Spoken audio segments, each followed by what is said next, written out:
that is to request data. But, and again, I quote, it does not currently have access to a comprehensive feed of all data covering volumes of fish caught in the UK exclusive economic zone by EU registered vessels.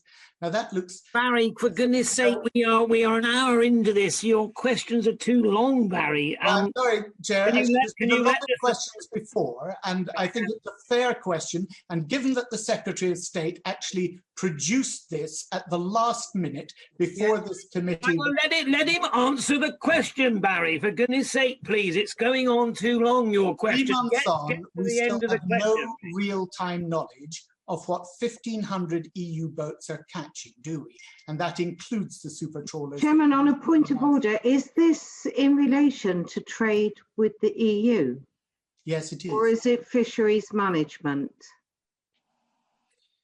Anyway, let's not have an argument. The Secretary of State, can you give an answer to Barry, please? And then we must move on to the third question. So Secretary of State, over to you. Well, please. Look, in the interest of time, I've not seen that particular press release from the MMO, so I can assure the committee that there's no, I've not urged anyone to rush anything out because I've not seen it myself. That is something, an operational thing that obviously the MMO have put out. I think the best thing is that I write to the committee to explain the position.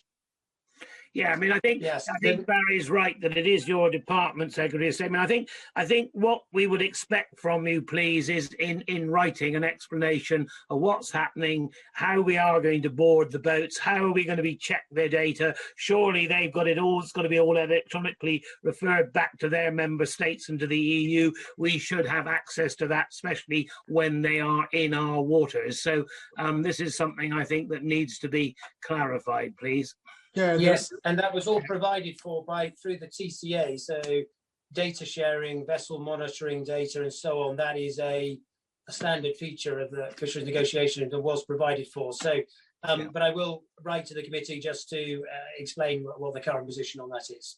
And quickly, please. Yeah, Barry, one last question, please. Look, non-pressure stocks are often a financial lifeline for the small inshore vessels, as they've very limited shares to catch quota species.